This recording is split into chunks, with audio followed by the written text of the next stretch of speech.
This girl lost her phone on the bus, where a man picks it up and asks her to head to a repair shop to pick it up. A few days later, the man visits her cafe and they become friends, not knowing her nightmare is just about to start. The film begins with a cheerful and lively young woman named Nami. She works as a marketing employee at a small jelly drink startup. Outside of work, Nami lives a carefree life. She loves playing video games and spending time with her close friends. On weekends, she helps out at her dad's cozy cafe, Mitzi Cafe. One night, Nami gets drunk and takes the bus home. In her tipsy state, she accidentally drops her phone. A stranger picks it up. His name is Junyoung. The next day, Junyoung is at home making instant ramen. He cooks it carelessly, but once the ramen is ready, he carefully cleans the bowl and takes a neat photo of it, showing two sides of his personality, messy, yet oddly precise. Just then, Nami's best friend, Eun-ju, calls. Junyoung answers the phone but uses an AI-generated female voice so no one recognizes him. He tells Eun-ju that he found the phone on the bus and isn't sure if he should give it to the police. Eun-ju says she'll speak to Nami first and call him back. Junyoung searches for Nami's Instagram. At first, he can't find her,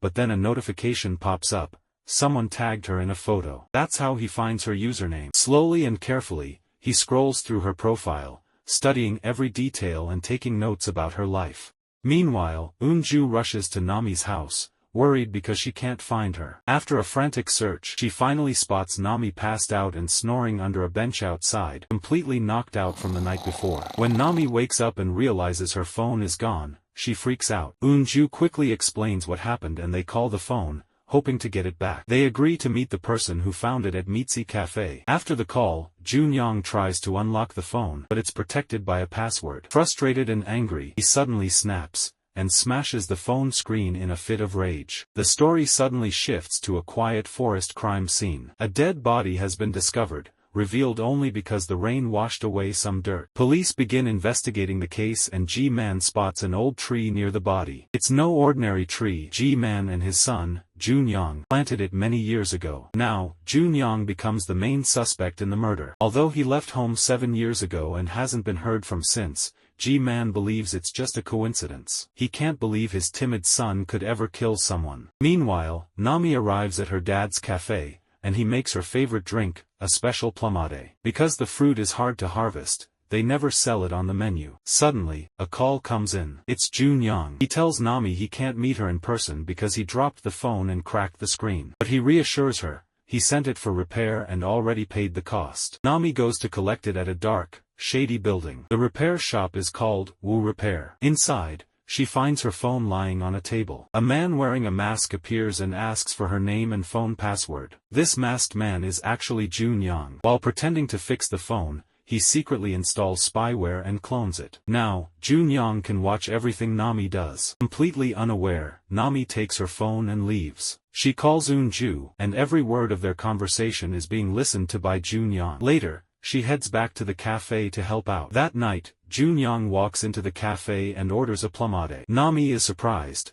it's not on the menu. But he smiles and says he's a regular and had it before. Hearing that, she decides to make it for him. Junyoung tries to chat with her. Nami's dad walks in and sees them talking. Curious, he asks Nami about the man. She tells him he's just a regular customer. But her dad senses something's off. He's never seen this man before. That night, Junyoung returns home and starts spying on Nami again. Through the cloned phone, he watches everything, her calls, her texts, her daily habits. He collects her personal details, her address, door code, private Instagram, workplace, even her bank account balance. He also writes down the names of her friends, planning how to remove them from her life. Finally, he changes his laptop wallpaper to a photo of Nami, his new target.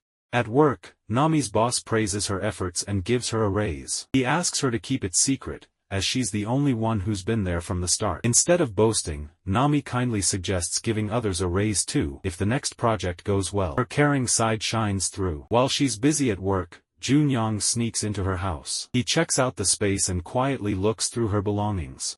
Meanwhile, G-Man visits his ex-wife, hoping she still talks to their son. He checks her phone, and sees that she has been in touch with Junyoung. Later, over dinner, he tells her about the murder case and asks for their son's address. Before she can answer, a colleague texts G-Man with new info. The colleague says that for the past 2 years, Junyoung hasn't used a phone. Before that, he was using the number once registered to a victim named Mi Jaeyoung. Ji-man also learns his son had filed a lawsuit after losing 25 million won in a scam. Determined to find out more, Ji-man heads to the address he received.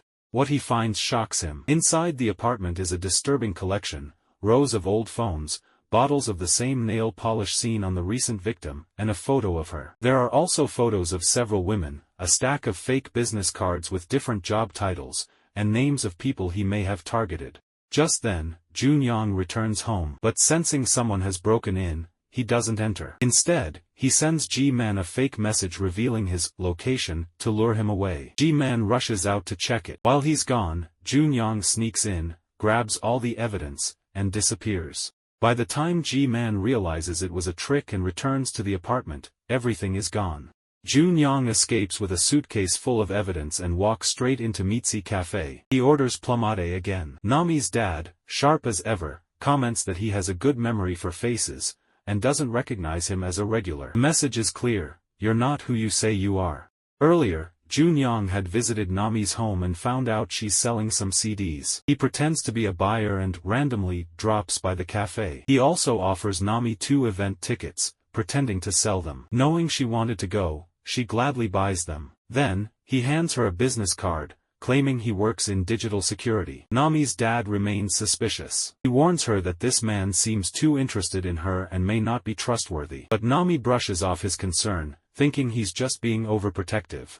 Suddenly, there's a loud knock at the door. Nami jumps, startled, but it's only her friend Eun-ju. Nami is confused when Eun-ju says she was the one who invited her over. But Nami didn't send any message. Still, when she hears that Eun-ju had just argued with her mom, she shrugs it off and comforts her. While chatting, Eun-ju spots the business card Junyoung gave Nami and playfully teases her about him. Nami admits she finds him a little interesting, but she also remembers how her dad told her to be careful around him. What neither of them knows is that Junyoung is secretly listening to everything they say. Later, they discover something strange. They have a mutual friend who works at the same digital company Junyoung claims to work for. Later, Junyoung sends a message to Nami's dad using her phone number. The message includes a suspicious link, allowing him to spy on her father too. Then, her dad receives another message, this time about a parcel waiting outside his door. When he steps out to check, he is suddenly attacked. Junyoung kidnaps him, ties him up, taking over his place temporarily. Meanwhile, Ji-man continues his own investigation. He visits the mother of the most recent victim and learns something disturbing. Her daughter had also lost her phone and visited the same repair shop as Nami. Ji-man realizes this is Junyoung's pattern. He gains control of his victims' lives through their phones, steals their money, and eventually kills them. Back in the mountains, the police discover 7 more bodies, all uncovered after the recent heavy rain. It's clear now, there's a serial killer on the loose. The next morning, Nami wakes up to chaos. Her phone is filled with missed calls and urgent messages from work. On her way to the office, she's horrified to find that her private Instagram account has been hacked. Edited photos mocking her company and her boss have been posted online. When she arrives at the office, her co-workers and boss stare at her in disbelief. Customers are demanding refunds, the company's big event has been cancelled. On top of that, her co-workers have just found out about her secret raise and turn against her. Nami tries to explain. She tells them someone hacked her account, but no one believes her. Her boss, under pressure, tells her to leave. It's all part of Junyoung's plan, slowly destroying everyone close to Nami and isolating her completely. Devastated and lost, Nami turns to Eun-ju. Her best friend comforts her and suggests they go to the police. But without any solid proof, the police can't open an investigation. Desperate, Nami tries to reach out to her mutual friend at the digital security company, but receives a reply saying the friend is overseas. The message, of course, is from Junyoung, pretending to be her friend. Then she gets another message, from her dad. He says he's taking the day off. Although it feels strange, Nami is so overwhelmed that she doesn't think much of it. Meanwhile, her father wakes up tied up and helpless. He begs Junyoung not to hurt Nami. But Junyoung only smirks and boasts that it took him just 3 days to take control of her life.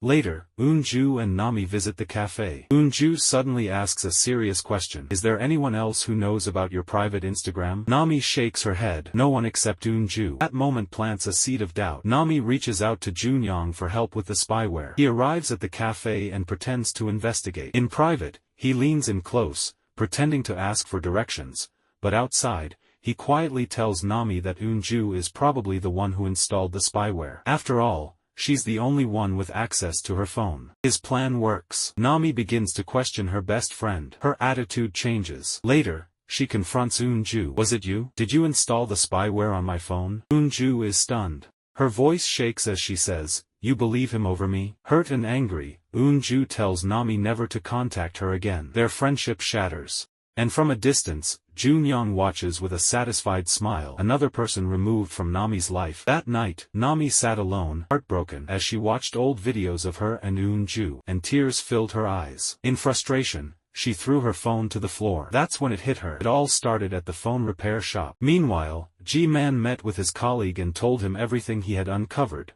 that his son is the culprit. His colleague was alarmed and urged him to delete all the evidence, afraid G-Man would take the blame. But G-Man felt deeply guilty. He couldn't stop thinking about how his son had ended up like this. The two of them rushed to Jun-young's repair shop, but they were too late. Jun-young had already cleared everything out. The place was wrecked. All that remained were notes about his victims, and among them, G-Man found Nami's name. Just then, Nami arrived with the police. G-Man told her the truth about Jun-young. Shocked, she borrowed G-Man's phone to call the digital security agency. They confirmed her worst fear. Jun-young didn't work there. He had lied. Everything suddenly became clear to Nami. She realized just how dangerous Jun-young was. She made up her mind. She would catch him herself. The police warned her to stay out of it, but she had a plan. She would lure Jun-young to her place and let the police catch him red-handed.